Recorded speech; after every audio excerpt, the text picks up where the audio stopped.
The Toyota MR2. Today on Auto Chatter, I will discuss this wonderful car and the 3 generations sold here. As always, facts, opinions, and speculation will be provided. If you enjoy the chatter, please give a like, or even better, subscribe. Early development of what would become the MR2 started in the late 70s. It was envisioned as a sports car to an extent, but also as a thrifty and small commuter car. Around this time in America, Pontiac had a similar concept in mind that eventually would become the Fiero.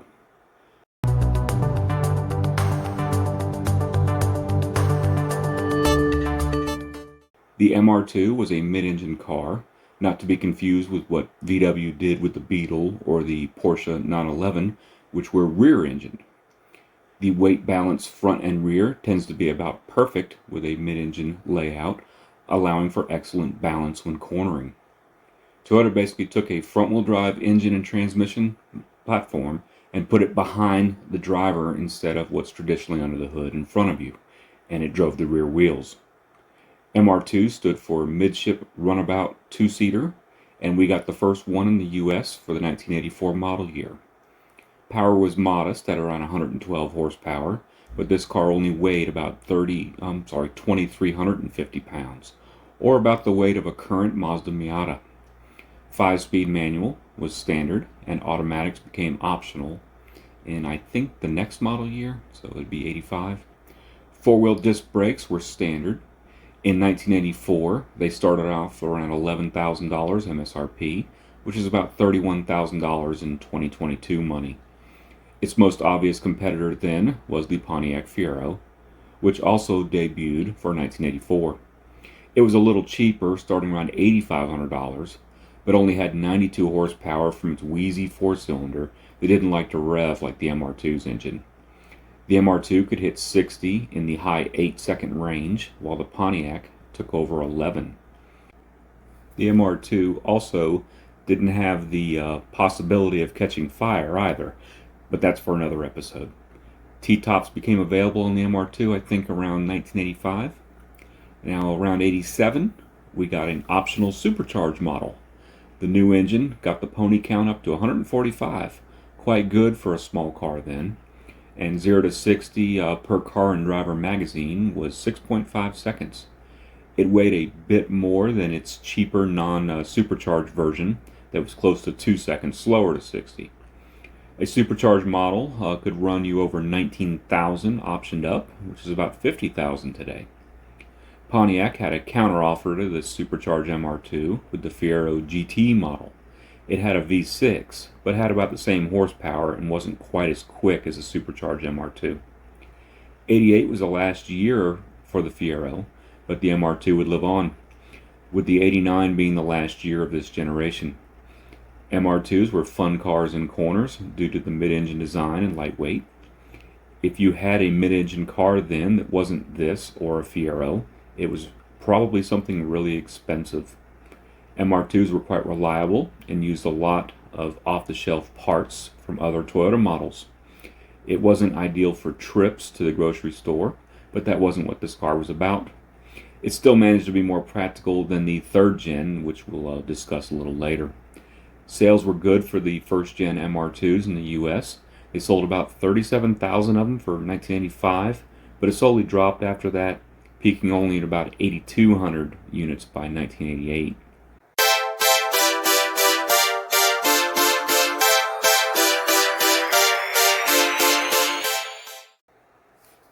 The 2nd gen hit American shores as a 1991 model, but was available in early 1990 for sale here, so they skipped the model year in the US. This was the one labeled the poor man's Ferrari. No more 80s wedge shape, and had the Italian influences in its design.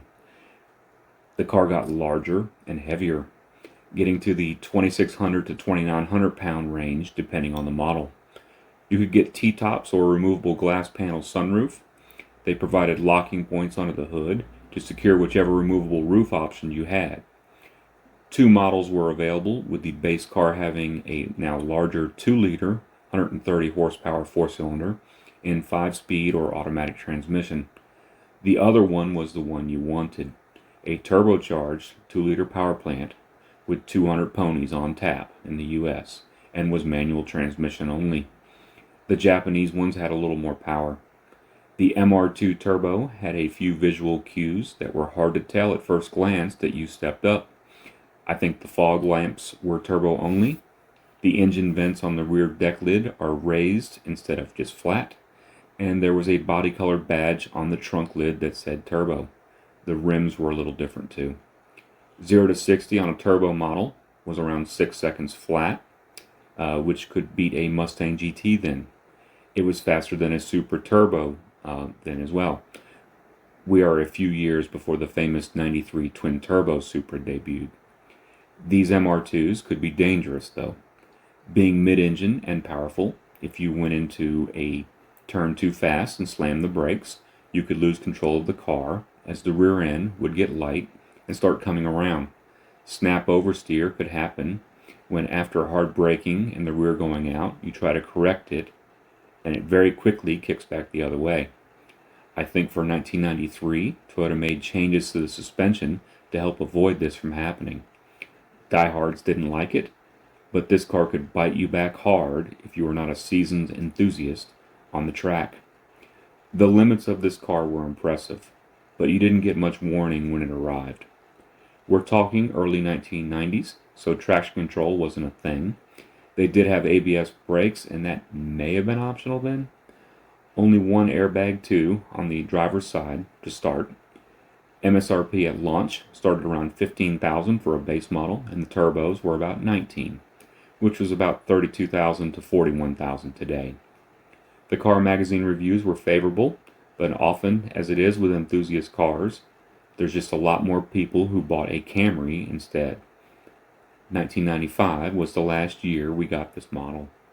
It was a shame too, as by then Japanese versions were getting a bump in power in the 250 horsepower range with the turbos.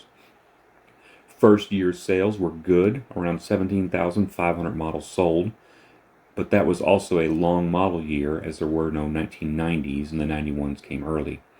By 94 and 95, we're talking 3-digit sales numbers annually each. The Japanese recession I've mentioned in a few episodes now affected this car's price too.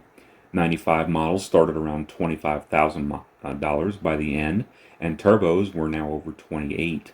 Quite a jump in price from 1990. I personally owned a 91 MR2 Turbo that I bought used in 1997 with 60,000 miles for about $11,000. I wish I still had it, as I'm sure it's worth quite a bit more now. I recall pulling up to a car dealership once, and a salesman stepped out asking if it was an NSX. The sad thing was I was at a Toyota dealership. Even that guy didn't see a lot of MR2 turbos. These cars were reliable, like Toyotas were known for, and probably getting hard to find, especially a non-molested turbo model that hasn't kissed a tree or guardrail in its life.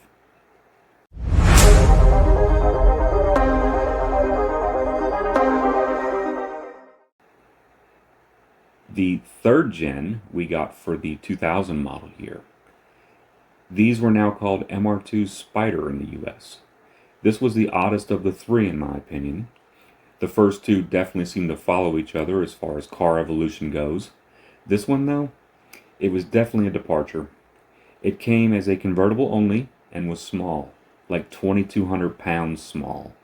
Same year Miata for comparison was about 2,350 pounds. It only came with one engine here, which is a 138 horsepower, 1.8 liter four-cylinder, which was only about 2 horsepower shy of what a 2000 Miata put out. Same engine the base Celica GT had actually, and I never knew why they didn't offer the 180 horsepower Celica GTS engine.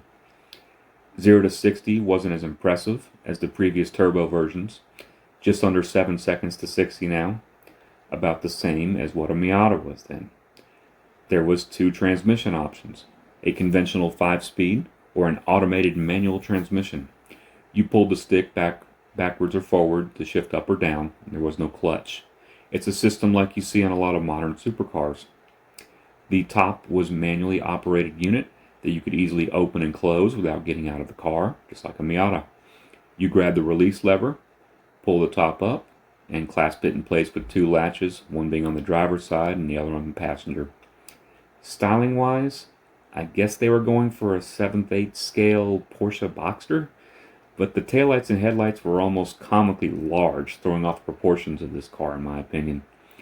Price wise, it started around $23,000 in the year 2000, which is about $39,000 in 2022. The Miata was almost $3,000 less then, but maybe the MR2 had more standard features. As a mid-trim Miata was on par with the Spider's starting price. Yes, I'm mentioning the Miata a lot here, but price-wise, this was a Miata competitor then, and the MR2 had some disadvantages. The big one was practicality, or lack thereof. There's no rear trunk storage in the back, so don't bother popping the trunk, it's just engine. There is a front trunk space that the spare tire also uses. You might be able to fit a 12-pack in there. Behind both seats is where the largest cargo space lurks. The Miata had smaller storage bins behind its seats too, but also had a real trunk in the back that was over 5 cubic feet. Not only larger but less cumbersome than stuffing items behind the rear seats. The MR2 had fantastic handling, but it cost more, offered less space for stuff, and it looked weird. Toyota had reliability going for it, but so does the Mazda, especially when you're talking Miatas. Consumers vote with their wallets, and here's some numbers comparing sales years in North America to give this some reference.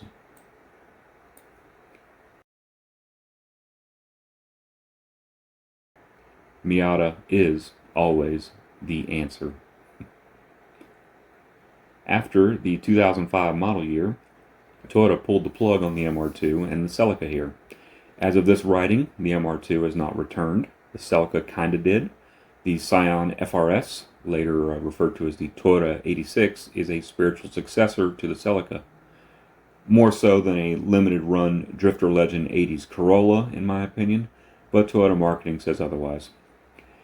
The MR2 was an interesting car. It started on paper as a fuel-efficient commuter, but became quite a capable sports car. By the time its competitor then, the Fiero, got the formula right that Toyota pretty much did from the start, it got killed off. And the MR2 went on to join the cool 1990s Japanese sports car club, offering exotic fun at a much cheaper price to buy and maintain. We get the final one 5 years later, taking a budget Porsche Boxster approach that definitely had some character. But it's hard to beat the Mazda Miata formula. No one has for over 30 years. There's rumors of an upcoming MR2 type vehicle, so we'll just have to see what the future may hold. For now, though, keep an eye out for one of any of these generation MR2s and appreciate how cool they were. Thank you for watching. Please like and subscribe. Chatter out.